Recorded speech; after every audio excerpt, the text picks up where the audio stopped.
Recording in progress. We got 3 guys and a ball. In a spaceship. What? I dropped my ball.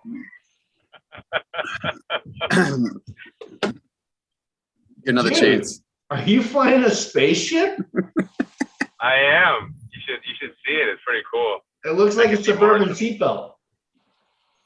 You know, well, I have to get strapped to something in the space shuttle. Come on now. That's his. Hey, Tim, that's his new certification. Okay, that's his next online course he's going to be teaching for Century Institute. Ooh, tactical He built in a spaceship driver. I just gave you a plug, yo. Dude, what you can do, I'm going to hook you up with Joe Altera over at Vehicle Dynamics. You guys can put together a evasive spaceship driving course. It'll be amazing. And all I'm missing right now, you guys ever see that movie Fifth Element where people are just driving all over space and crap? And one of these days, I don't really remember that because I was kind of a kid. I remember that movie. Yes. Carry on. Go. I would love it if we could insert a few pebbles and then put it in the microwave and I'll pop an actual chicken, but we'll see.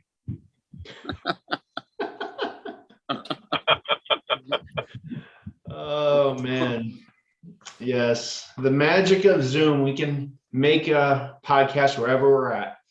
All right. Mm-hmm. So if you saw last episode was number 8. I forget what we talked about, actually. What did we talk about? Education versus training. Education versus training. I'm learning. And we left off talking about how, as a leader, right, you have to manage your team in a way that keeps pressure, that has a certain amount of struggle so that they're driven to learn. There's a competitiveness. And then Jake kind of gave me the eye. I knew where he was going. And he was like, yeah, but what happens, when we try to do that and it turns into like a toxic workplace, right, Jake? Yep, for sure. So leadership, that's how we're going to write it. The struggle versus toxicity. That's what we're talking about. Jake, we've gone through different places since we've been in the military. So take me through your journey of toxicity. What is your viewpoint? I think a lot of it has to do with the pressure of a military mission. First off, deployments, people doing, changing commands, but also too, like for my job, when you were attached to a specific infantry unit, a lot of times it goes to people not knowing your specific skill and how to utilize you. So when it comes to leadership, one of the most important things I think is just understanding the big picture of the mission, but also realizing it's never really about you when you're a leader, because leadership's for the people, the mission, the management is for the mission. So that's the military side. Now on the training side, which we've all come from as well, me on the government side as a civilian, part of it came down to, once you get into the training side, it goes off your prior knowledge, training, and experience on how well you're received as a trainer or instructor. So some of it can be the specific insecurities that certain team members might have that don't have a lot of experience, whether it's on the battlefield or in other military organizations. And also when you have a team leader who leads by trying to be cool and fit in instead of trying to make it all about the team development. Because I had that. Mm-hmm. And that is very dangerous when someone tries to be cool when you're an instructor, because you're very easily noticed by the student audience. And it really embarrasses the rest of the team if you are that team leader, because we all now get represented by you. I'll stop there. Paul, what is your experience with toxic leadership or toxic teams that was created or enabled by the leader? I worked for a little while in logistics, and I actually got out of it because of how toxic the environment was. It actually, and the thing is that, you know, the terms, as the saying goes, everything rises and falls on leadership, right? And the environment I was in, I'm not going to name the company, but the environment I was in, there was a lot of turmoil in the senior ranks. They didn't get along, from what I understood, and they would countermand each other, and we would get conflicting messages on what the goals were on a daily basis. And it got to the point where nobody even talked to anybody, nobody trusts anybody, and everybody's ragging.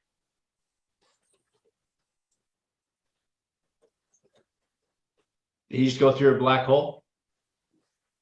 He's changing galaxies. He's changing. He just jumped into hyperspeed. Where did that little? I'm sorry? Oh, you came out of hyperdrive, bro. That's awesome. Hello? Hey, can you hear us? Welcome back.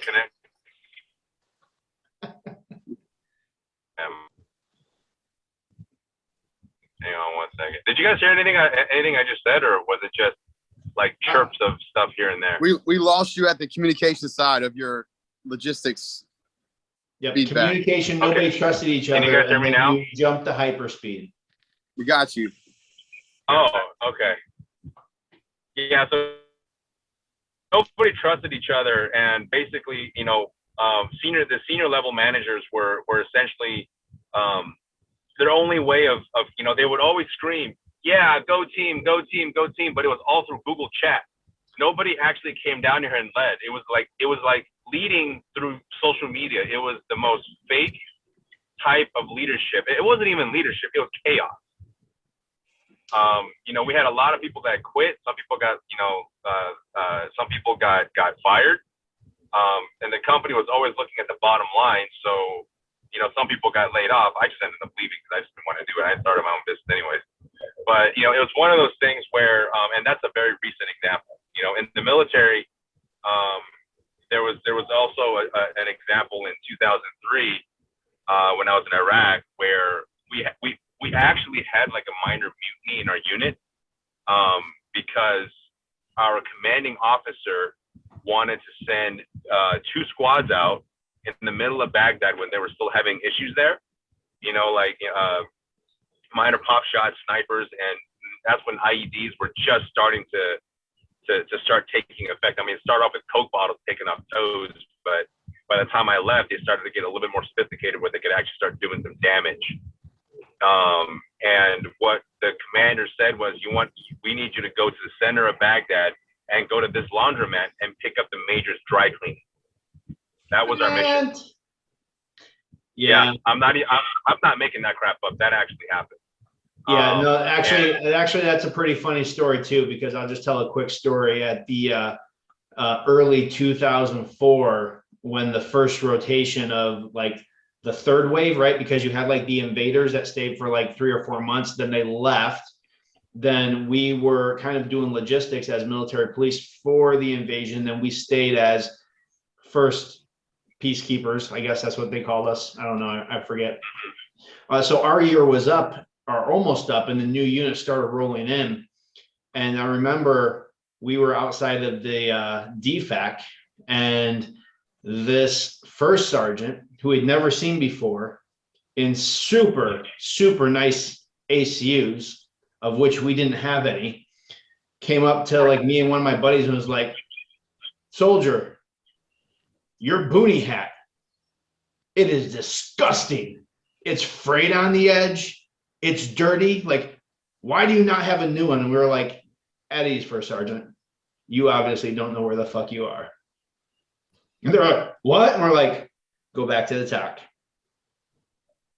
And he was just like, "What unit are you in?" We're like, "We'll take you over to our attack, but you need to go back to yours before you get hurt." Because we've actually done work. And he was like going crazy. But the new units coming in, they just had no idea they were going to set up a garrison. Honestly, I've had a ton of toxic workplaces brought on by people who thought they were still in the military or thought they should still run it like the military. One of my first executive protection jobs that I had in the States, they were super excited that they were getting a high threat contractor until they got me. And it wasn't what they thought. It wasn't like the Blackwater dude, like, And then they were way less excited to have me because none of them had actually been in the military, but they all thought that they should have been, or they watched a lot of movies. And then when I got there, and I was just like, yeah, no, that's not how we're going to be doing things here. Like, that's ridiculous. And they didn't like that. But the interesting thing is, why does the military lead in the way they do? Like via, because the military does have a very punitive based way of leadership, right? Yeah. So are you asking an overhead question? Are you going to answer that yourself, or are you going to? You guys can give me your opinion, or I can answer it. So no, I want to. Well, first off, I kind of mentioned it when it comes to the high stress moments and the anxiety of the job, where we're all conditioned at a young age for everything is like our job is to put out fires per se, and being, I mentioned this on when I had John Maskell on my podcast. We talked about how we're taught to be emotional to respond, but take the physical or the psychological emotions out of it, but respond with physical force with emotions of, let me deal with this threat. And we're taught that because that's our job. Our job is to show up wherever the call comes. And that's why, for me, any military member that serves, we all have the same foundation where we raise our hands for the unknown. And that's where it all started. After that, the path wasn't within our control. Yeah. So I think military leads on a lot of unknown, but we know we got to get things done fast. And that's one reason why when we get out, our challenge is we can't forget each other. That's why I do a lot of volunteer work, because if we don't look out for each other, who else will? Because we're the ones that know each other the most. And I'm talking about a general perspective. So you made a good point there, one out of the many, but the military has to do things fast. So the reason that when somebody gets in trouble, everybody gets in trouble. When somebody makes a mistake, everybody has to pay for the mistake, right? It's one person affects everybody, is because the military has a very short period of time to bring a group together and make lessons learned throughout the entire group, because mistakes now get you in trouble. Mistakes in combat get people killed, right? And so it's very punitive to make people remember the thing that should never be done again, because that is the type of thing that could get people hurt. And you have a large group of people that have to learn these lessons in a short period of time. Now you go back to the private sector. Okay. And you're from the military and you're like, yeah, if one person messes up, everybody messes up. We need to show everybody this lesson so that we all learn it and we never do it again. But here's the problem. One, I don't have to be there like I do in the military. Once you sign up in the military, you basically have to be there. Two, the job's not that serious. I mean, even if you're doing executive protection, even if you're a high threat contractor, the job itself is not that serious. You're normally not taking a hill, right? You're not like pushing into a town. More than not, it's a lower risk job that we're doing. And so another thing is, once you get to the private side, people have lives and people have a choice in their employment. And so when you humiliate people and they have to go home and their wife sees them and they're like, what's wrong with you? Bad day after bad day after bad day. And now you have a family stress with it. Like, why do you stay there? That job is terrible. So this is some of the reasons why the leadership lessons or the tactical implementation of leadership that you learn in the military does not transition to the civilian sector. However, the leadership lessons, the thought process behind it do. We just have to switch our tactics because we're switching environments. Does that make sense? Yeah, of course. I agree. I mean, that's a broad statement. It's an easy way to explain it. And I think if you add a little more detail to a civilian perspective versus uniformed perspective, is realizing that there's a whole lot more, like you just mentioned, there's a whole lot more at stake. Yep. And because in 24 hours, or depending on your specific command, 12 hours, 6 hours, 3 hours, you could be doing the complete opposite of what you're doing right now. It's true. And not many civilian jobs have that demand. The other thing about when you switch to the civilian, right? Like if I'm in the military and I have a squad leader or a platoon sergeant that hates me, I just have to deal with it until the day's out. But guess what? I'm getting paid no matter what. It's super hard to kick me out if I'm not actually doing bad things. If you get a boss that gets after you in the civilian world, especially a lot of vets are the sole provider for their families because the wife is still raising the kids. She may have not found a job yet. Her job may not be high paying because she was a military spouse. The added stress of this guy hates me and he can fire me and I won't have any income. And it's not like in the military, I'm not going to get reassigned somewhere. I have to go and find a job. That stress starts to boil and it creates toxicity. Plus promotion's not on points anymore. Promotion is now on how well you do with the leadership. And so the competition in the private side quickly turns more toxic than the competition in the military side.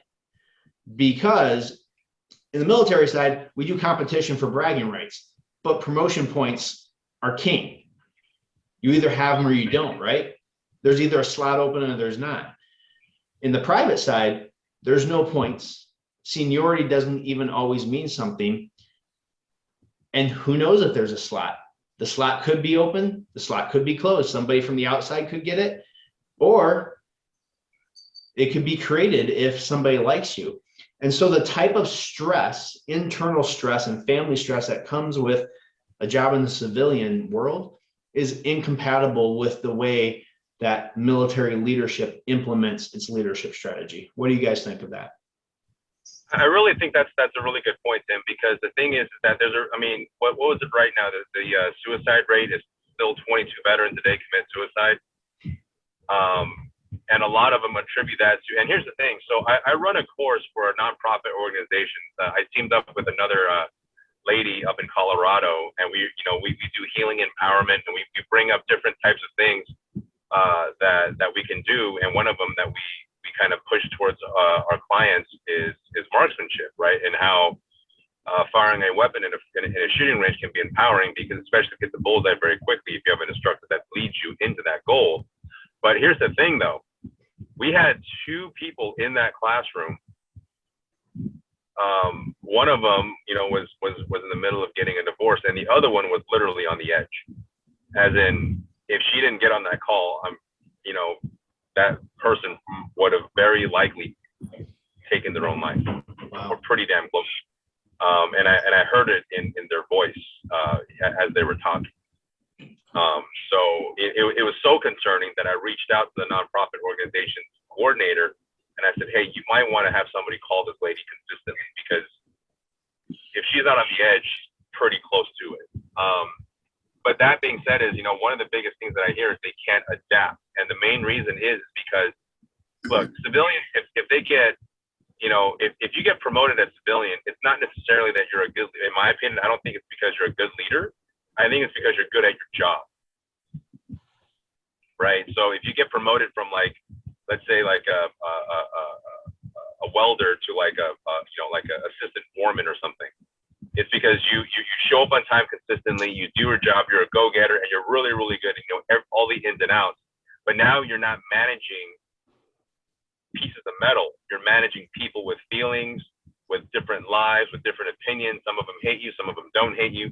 How do you get that together? Right. And one of the biggest things that I learned is in the beginning, I used to always just talk to people and I would knife hand people because that's what I knew coming from the military. And I learned very quickly that that's really not the way to get civilians to act, because they have options. Right. In the military, you really don't have any options. If you don't, and you can't really intimidate me as a civilian because I'll just sue you. Exactly. Right. And the thing is that the best way to do it is is to talk to them and get them on your side. And one of the biggest tools that I realized that works a lot is to have an idea, right? Let's say you want to get person A to do something. You come up with an idea of how to do it, and you make it look like it's their idea. So you always want to do things last. You take care of your workers first, and you take care of yourself last. They'll always follow you, right? A good example that I always that I told my kids about was that movie Stand and Deliver. Have you guys ever seen that one? I don't know. No. You guys never seen that one? It's about a teacher that goes to I think it was East LA or one of the worst. Oh, yeah, no, I didn't see it. No, yeah, it's you guys should see it. It's actually pretty good. So it's about a teacher, and it's a true story. So it's about a teacher that goes to East LA, and he teaches, and he goes into the worst school. They have like an 80% dropout rate, gang violence, shooting, stabbing, all kinds of crap going on. He goes in the graduation rate at like 20%. And he was able in the 80s to get all 16 of his students to pass the AP calculus exam. When he first got in, they couldn't even do basic math.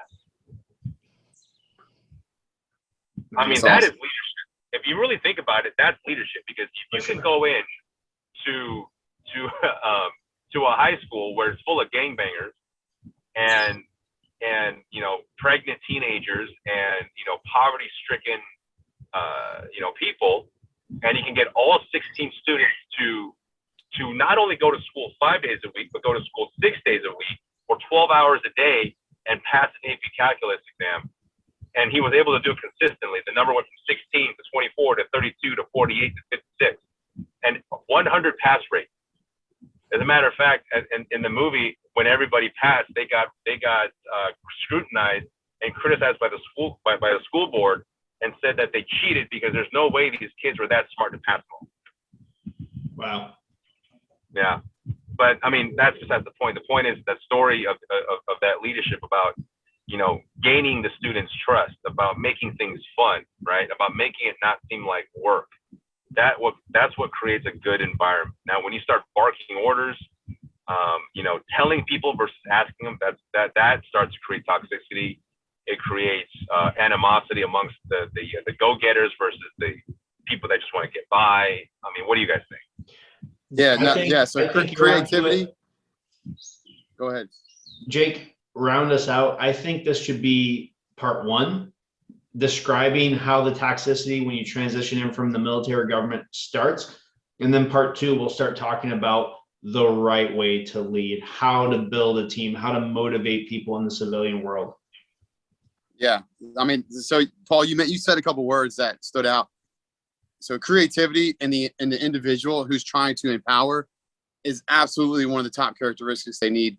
They also need to know the entertainment piece, and you got to be able to create that stimuli in that audience, whether it's for the youth, like where I work primarily in schools, but also for adults.